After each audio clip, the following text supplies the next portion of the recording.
sort of what I was doing and where I was going was impacting the choices that Black children can make, right? In terms of seeing someone else doing the things that they want to do. What's up, y'all? Welcome to Tea Time with Letitia on Gratified Grad, where it's my goal to help you graduate with gratification. I'm drinking something that I've drank before, but I'm drinking chai. I put almond milk in it. So it's 3/4 water, seeped in loose leaf, and it's Oprah's chai again. But 3/4 water with 1/4 almond milk. And it's also like homemade almond milk. So like I know everything that went into this tea today. And so with that, I'm going to let the guest introduce himself and his tea. Hello, everybody. My name is Alexander Vera. I know Letitia through BGSA, Black Graduate Student Association. And so for the tea I have today, actually, I guess I have a very similar tea. So I have chai. It's apparently a chai black tea infusion. I also put in, I guess, a lot of so it's a mixture of almond milk and cashew milk. But I did not make it myself. That sounds really interesting. Now I want to try that. Obviously, if I had made it myself, it'd be much better. But it's good anyway. So, and all the answers are basically what I learned in grad school that I wish I had learned beforehand. Okay. So I didn't learn much beforehand, but I bet you really did. So I'm doing a PhD in material science. I'm in my 3rd year here at Penn State. Following along that, I did an undergrad in physics at Columbia University over in New York. And going through the experience of, also sort of bringing in this background of the sense that my parents, I'm 1st generation African-American. So my mother comes from Nigeria and my dad comes from Zimbabwe. And when it comes to race and when it comes to sort of my race and my racial identity, I never really adopted or accepted a sense of community with the Black community, actually, until much later on. Because, once again, my parents were from Africa. And so I had I guess, a cultural dissonance, a sense of even a language dissonance in terms of those who were here and their parents and grandparents and entire generations were here, right? Versus me, who I just came. So you know, I had a knowledge of where my parents came from in Africa. Going through high school and college and undergrad, my sort of thought process was always like, my Blackhood doesn't matter. It doesn't matter. It doesn't need to be addressed. Doesn't even need to be talked about. I owe nothing to the Black community. They owe nothing to me, et cetera, et cetera. And I would alienate myself from the Black community in this way. To some respect, that had a benefit in terms of my career trajectory. So, you know, I can say that I never faced, and I'm privileged to have never faced the sort of the microaggressions and the racism that comes with being a Black person in STEM. So I went through the whole process of saying, well, I'm good at physics, so I just might as well go through and do STEM, and I might as well go through and do all that. Never sort of paying attention to, or never sort of even recognizing those microaggressions and those racist sort of attitudes towards, like, you're a Black guy in STEM? What is that, you know? Or, you know, what does that even look like, you know? But as I started going through my college experience, I began to get more and more demoralized.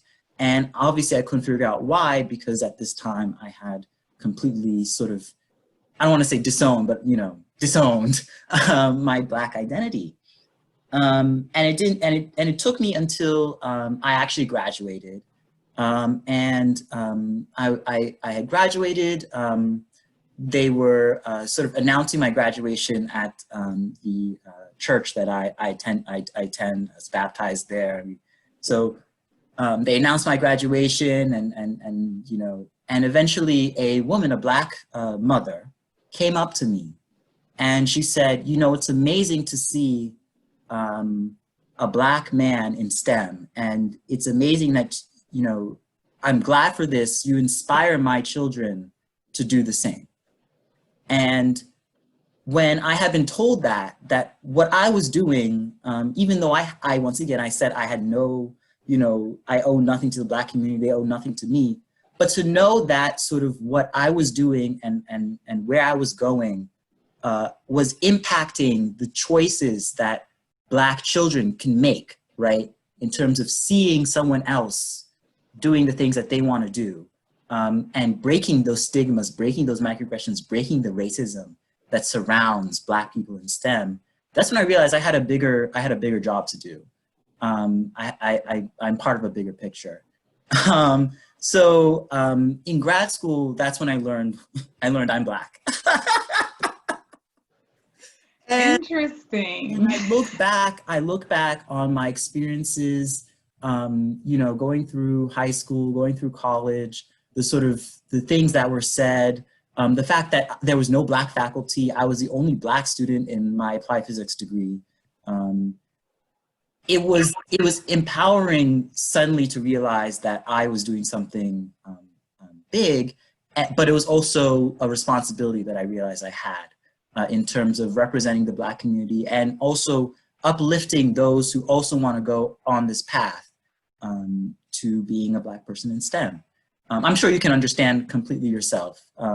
Yeah, so actually a couple of things came out of everything that you just said. A big thing out of that is that I want to thank you for your vulnerability and your bravery to speak on identity, because identity is something that, and it's even something that I am personally still really trying to navigate and figure out, and I'll get to that a little more into the conversation. But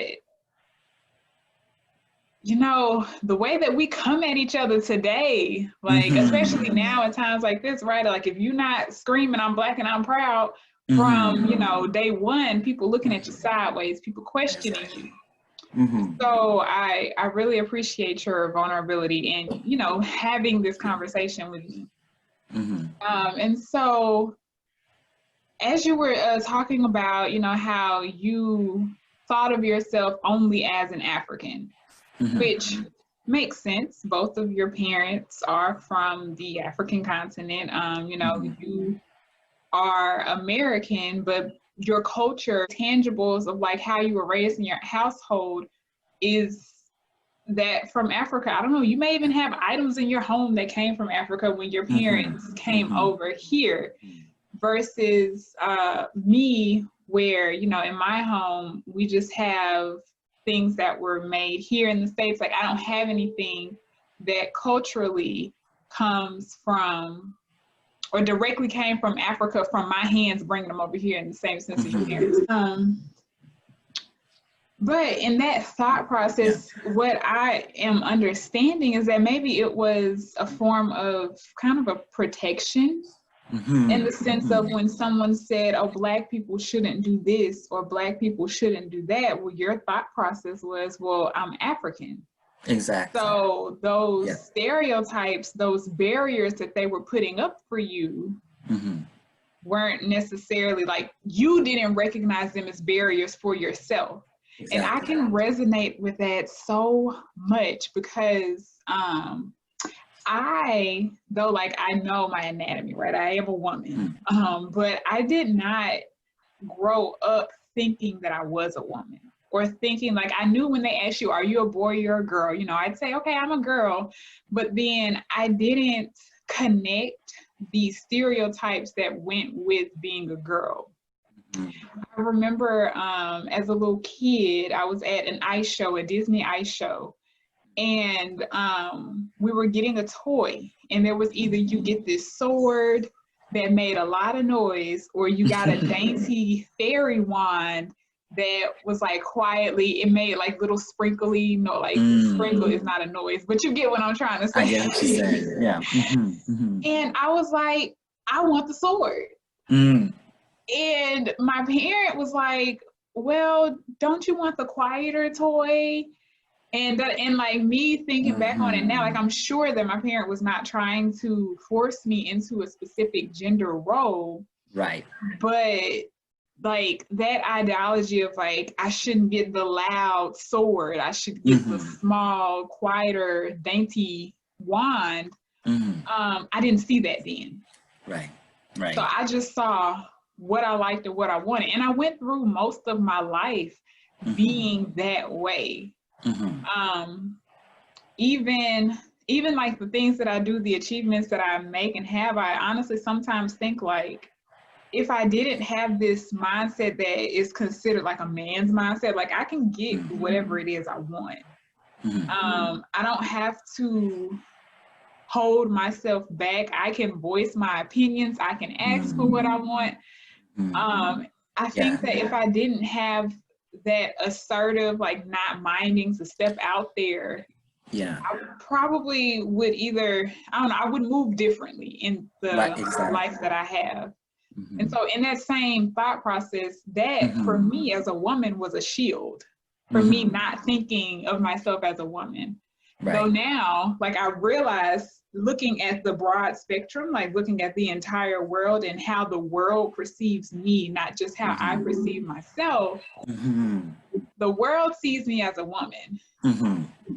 And perfect example where I'm not gonna say I got put in my place as a woman, but it really spoke volumes to me and let me know that I am a woman, is that I was in a conversation and there was an older man, and it was me with two other guys. And I was like, yes, so I am the current president of the Black Graduate Student Association. And this person had a very important role in the Black Graduate Student Association years in the past. And so I'm talking, and he immediately just like cuts me off and asks a question and directs it to the guys. And I'm like, well, this is something that I can answer. I just told you that I'm the president. Why are you not engaging with me? And so then I said, okay, well, I just stopped talking, and I'm like, well, let them answer.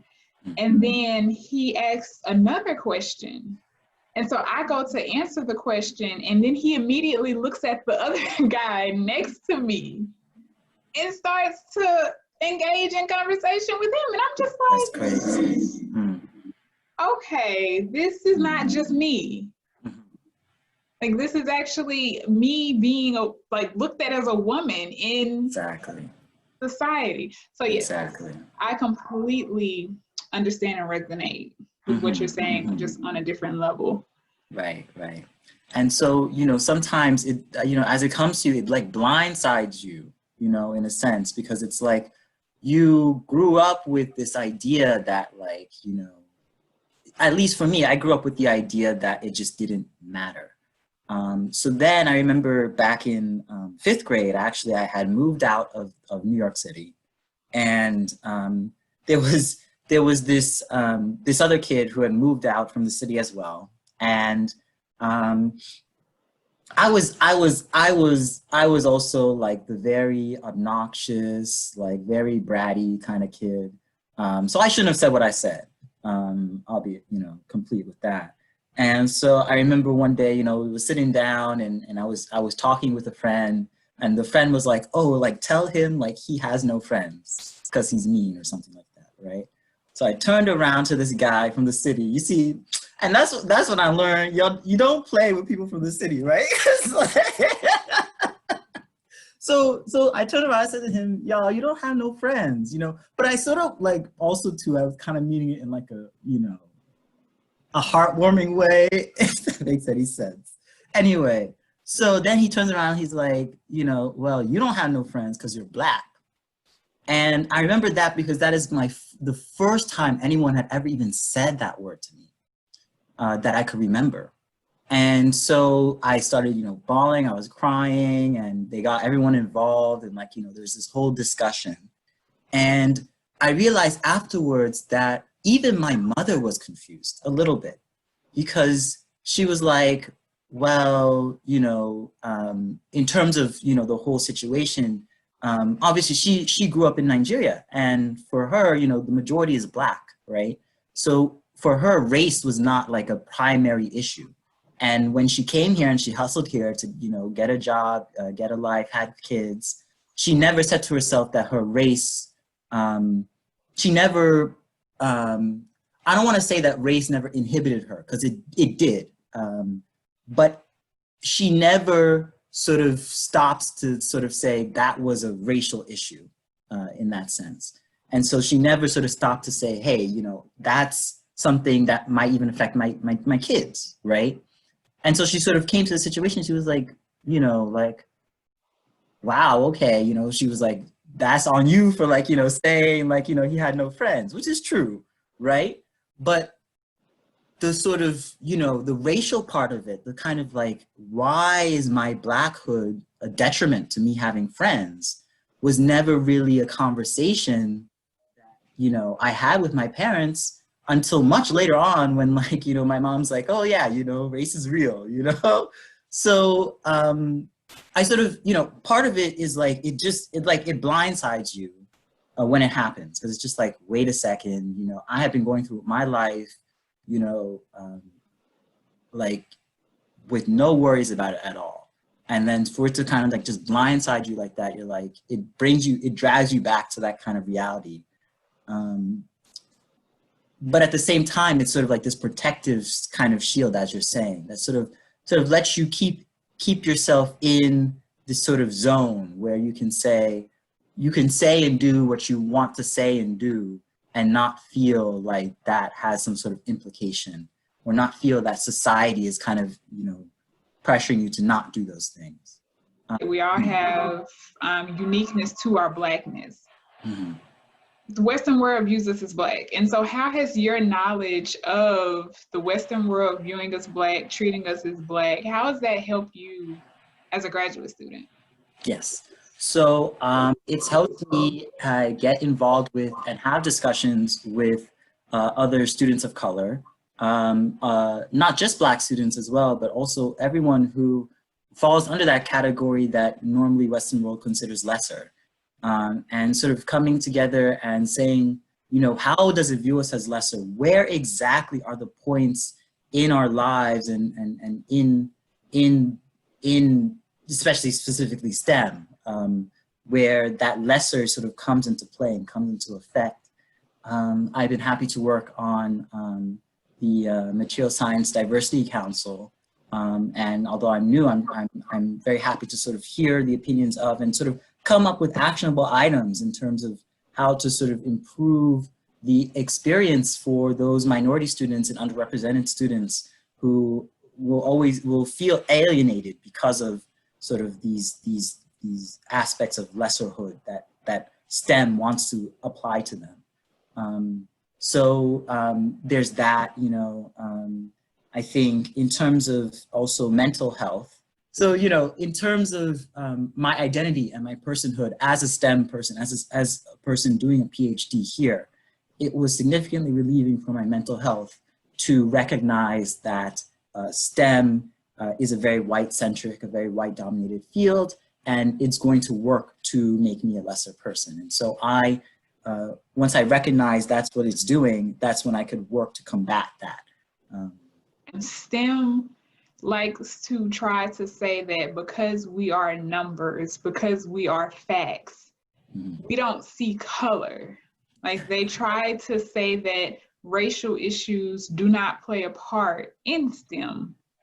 But in fact, racial and gender issues do play a part in STEM, because I mean, the person who is coined, or for a while, the people who were coined with this, finding out the structure of DNA were both men, when in actuality it was a woman.